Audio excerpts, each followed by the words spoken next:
Let me, since we talked about the folk instruments, let me mention the other instruments that are also used in Hungarian folk music, and of which I cannot give you examples, at least not all of them. When we think of Hungarian music, we think, of course, immediately and at first of the cimbalom, yes? The cimbalom. Again, a name that has caused all sorts of confusions. The cimbalom is an instrument like the zither, but it is not plucked, it is struck with hammers. And we all know the cimbalom indications in the list Hungarian rhapsodies. Now, in order to stress the difference between Liszt's pseudo-Hungarian music and his own real folk sources, Bartok used cimbalom imitations rather rarely. You will not find many Bartok pieces that imitate the cimbalom. You know all these cimbalom imitations.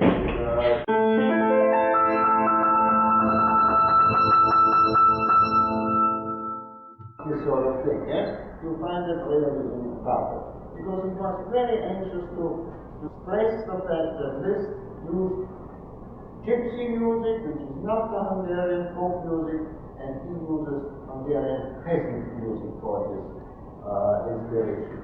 So the cimbalom is another instrument that we want to keep in mind as folk instrument.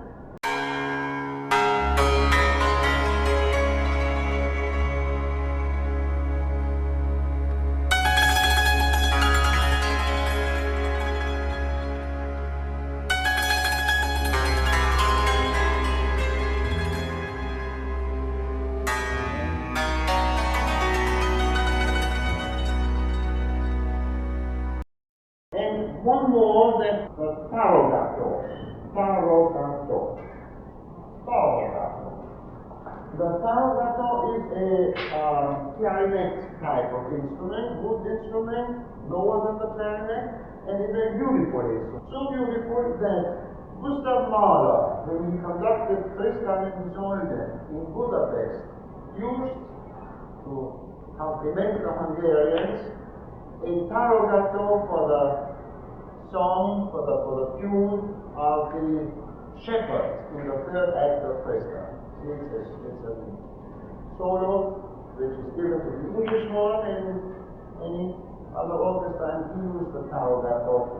The tarogato perhaps is the most national instrument of Hungary, and whenever it was used, it caused an outburst of patriotic and nationalistic feeling, and the authorities disliked it intensely because they always knew there would be trouble, because even when the tarogato was played, it was always a kind of call to arms against the establishment. And so the tarogato would be very interesting, but unfortunately I do not have an example of it.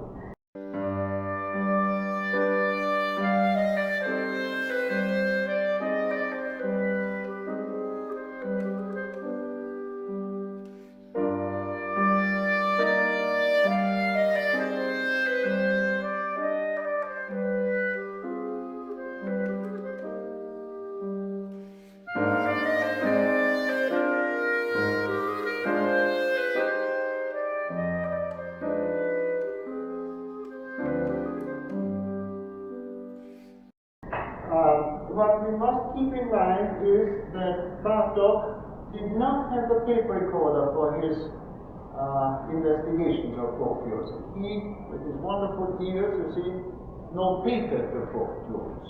And you know, you've heard how off-pitch some of these people sing, you see, and how difficult it is to notate that. And of course, no two times would they sing it the same way, and no two people, two old croaking peasants would sing it the same way, and of course you had to make choices. Sometimes you notated it in several versions. Then he had cylinders, and they were as good as old cylinders and he then notated from these series, so it was a labor of enormous love, and he has 4 thick volumes of these things, and of course the notations are sometimes open to question, unavoidably so. And it needs to be said also that he did this work in the 1910s, 1920s, at the last possible moment. Had he lived 10 years later, he would not have taught anybody who knew these tunes anymore. It was old people, peasants in some outlying village or on the plains in an isolated farm who still vaguely remember these tunes. Then with industrialization, with communications, these tunes were completely forgotten, and he just caught them in the midst of time. Later on, he couldn't possibly have found it. Alright, let me play you one more little piece, but before we do, let me play you the transcription of the original as he has it. The original goes like this. It's a tempo giusto tune, so no great interpretive qualities are required.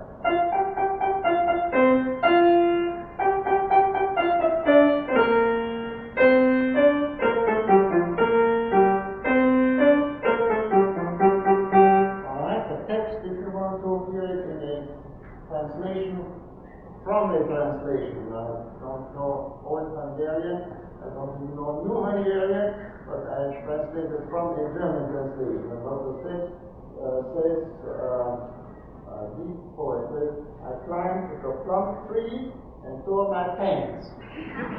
Damn, damn, damn. My sweetheart will mend them. Okay. Now this is what Bartok does with it.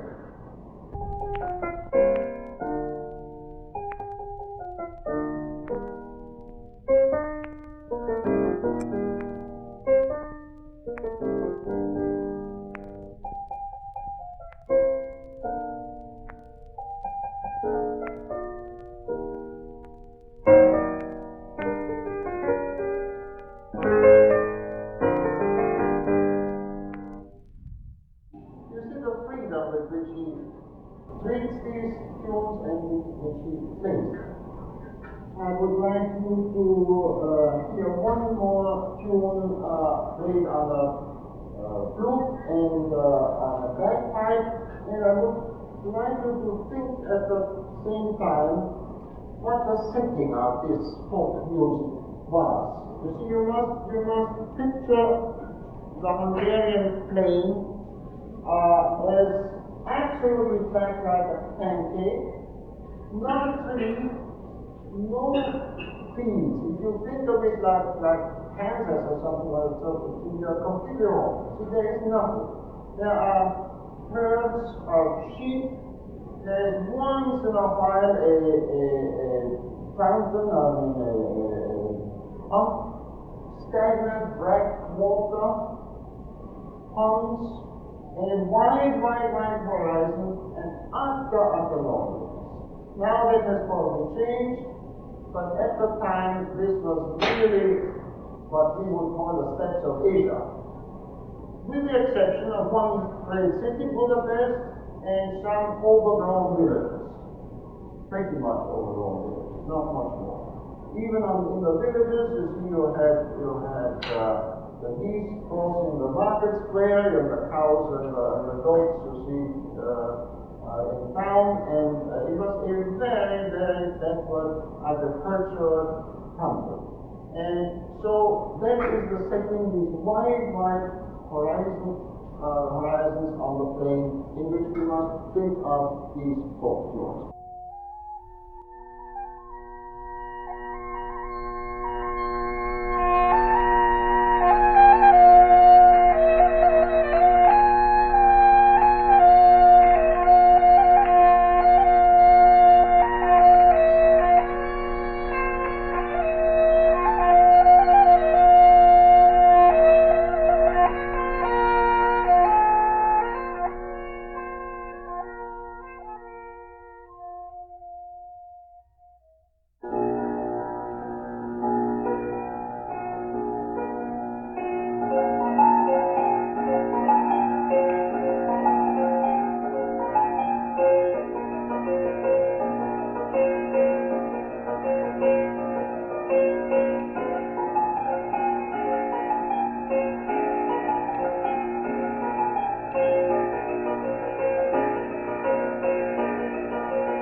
Yes.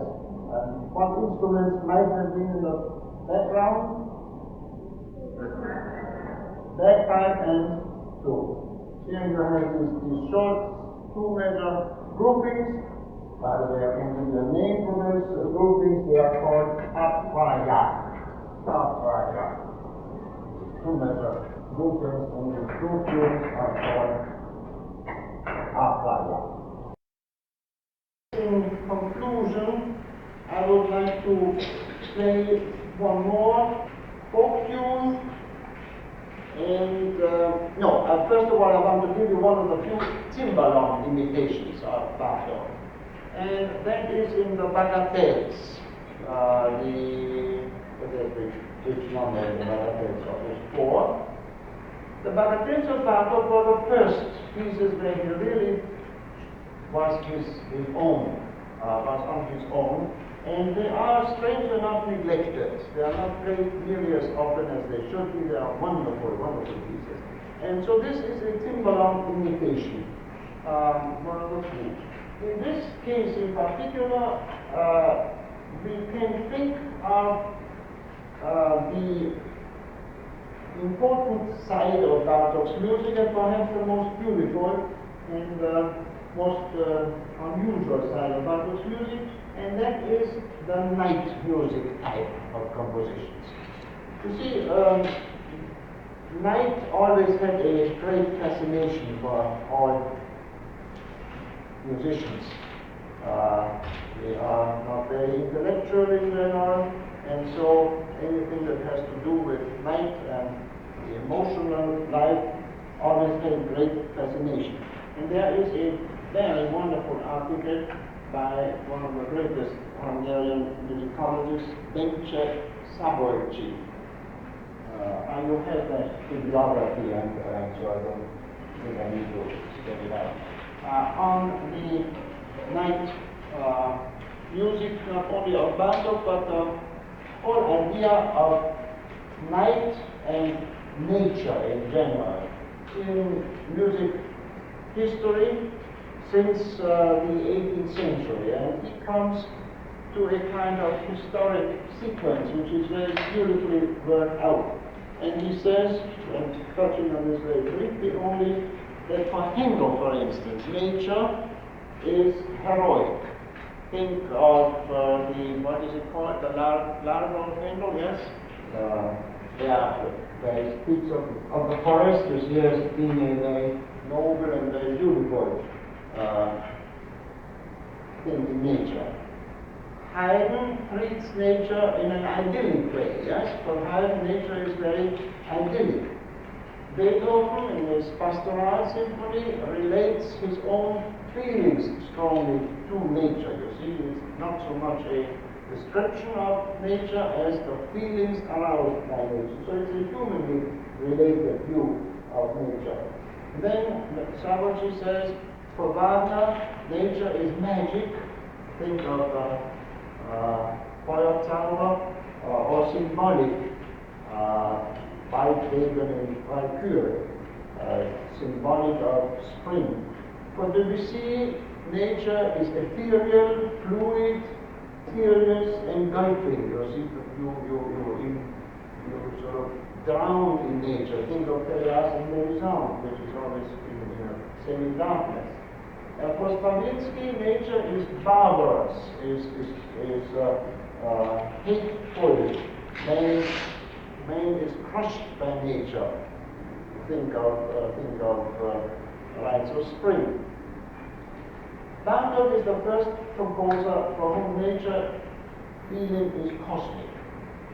He is part of it, and yet sees nature as an enormous, overarching entity of which man is just a natural part, and this cosmic feeling of nature comes out in the night music parts of Bartok's music, particularly the night music in the Out of Doors Suite, the second movement of the sonata for two pianos and percussion. Those are very highly inspired pieces of Bartok in which this cosmic feeling of nature is very beautifully expressed in music. And his whole almost veneration, I would say, of the peasant has to do something with that, because he feels the peasant, the Hungarian peasant, in his primitivity is still a part of nature. He is not spoiled, he is not depraved, he is still part of this cosmic feeling of nature. And Bartok always, who was a city man really, always wanted to get back to these sources of nature that we regarded as pure and immense and overwhelming. So let's hear just a few measures of this timbalom imitation, and it is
example that I want to show you.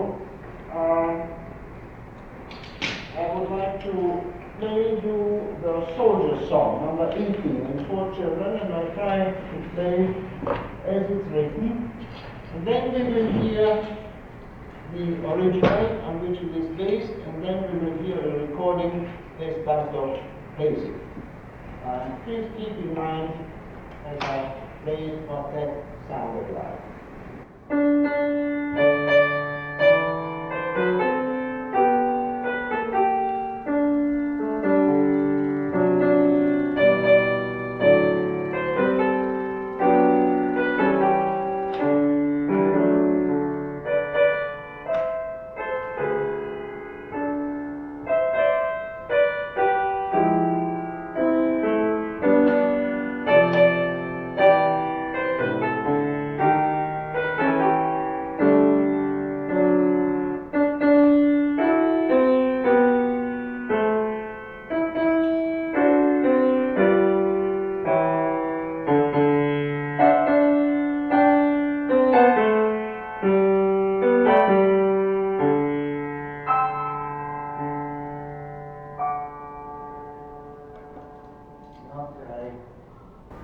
Impressive. Now comes, hopefully, the original flute tune on which this is based. Not the whole thing, because it goes on for the next half hour.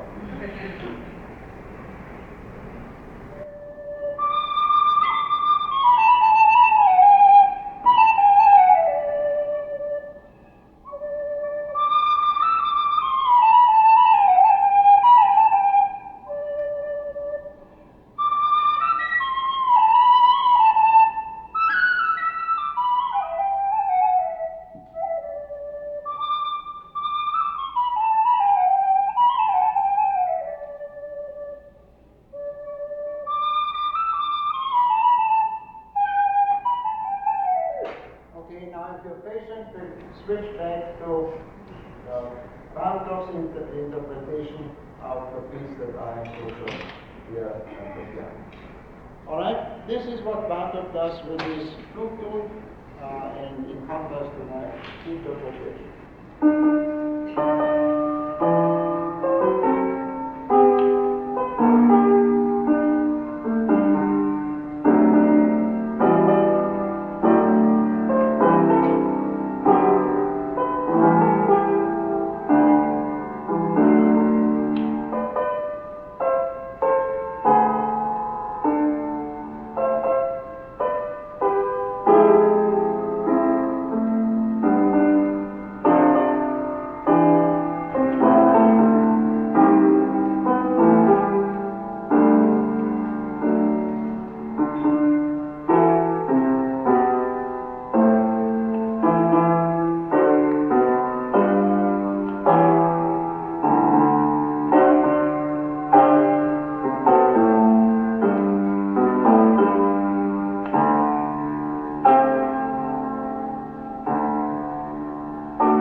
You see, this differs not only from the original true tune, but it differs also very much from what he wrote down and what he had printed.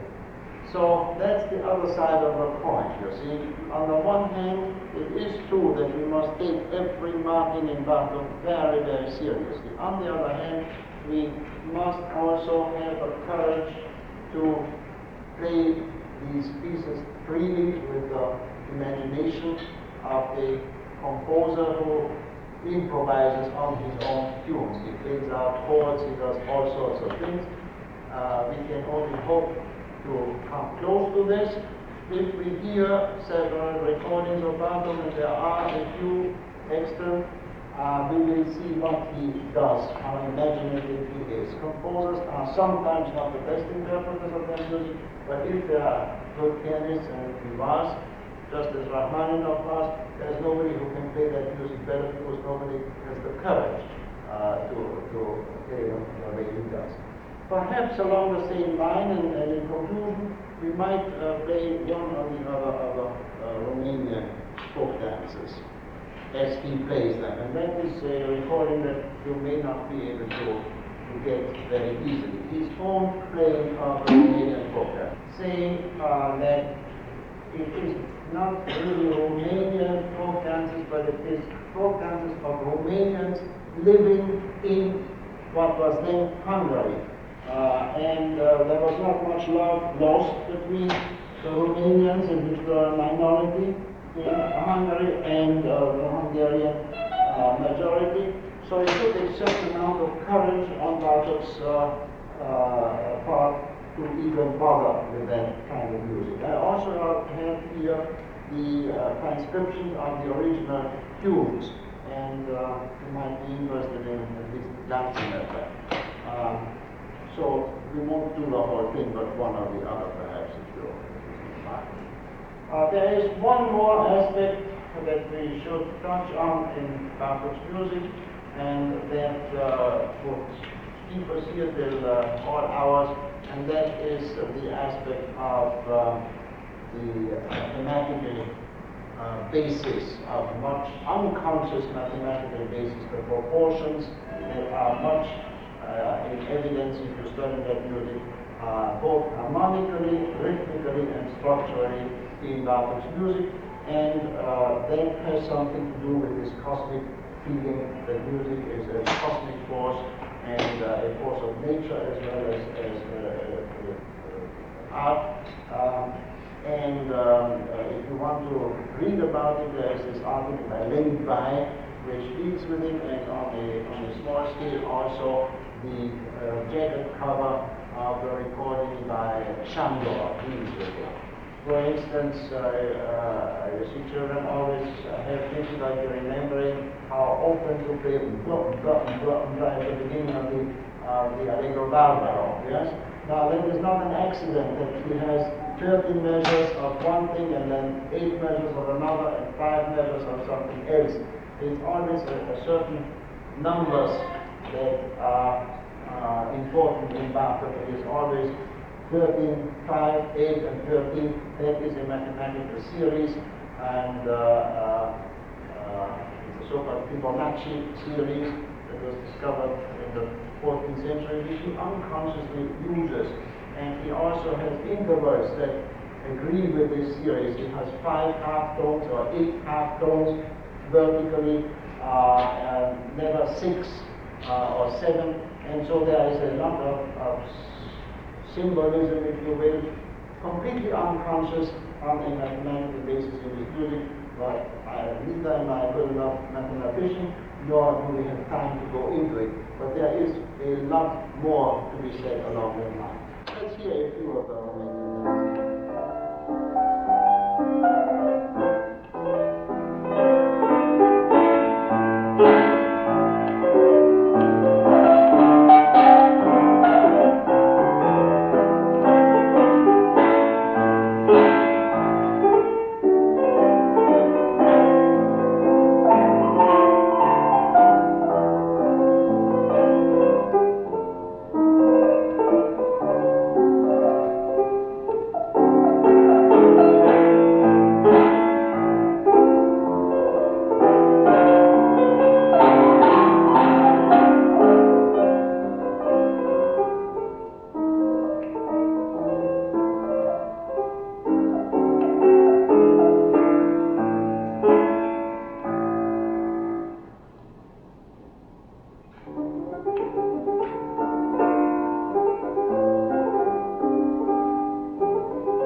hope to have achieved is to make you go back to the sources and to get familiar with the original tunes and perhaps to read a little something about it.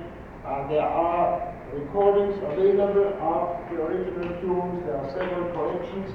One, for instance, is Hungarian folk music, issued by Qualiton, Qualiton, under the auspices of UNESCO.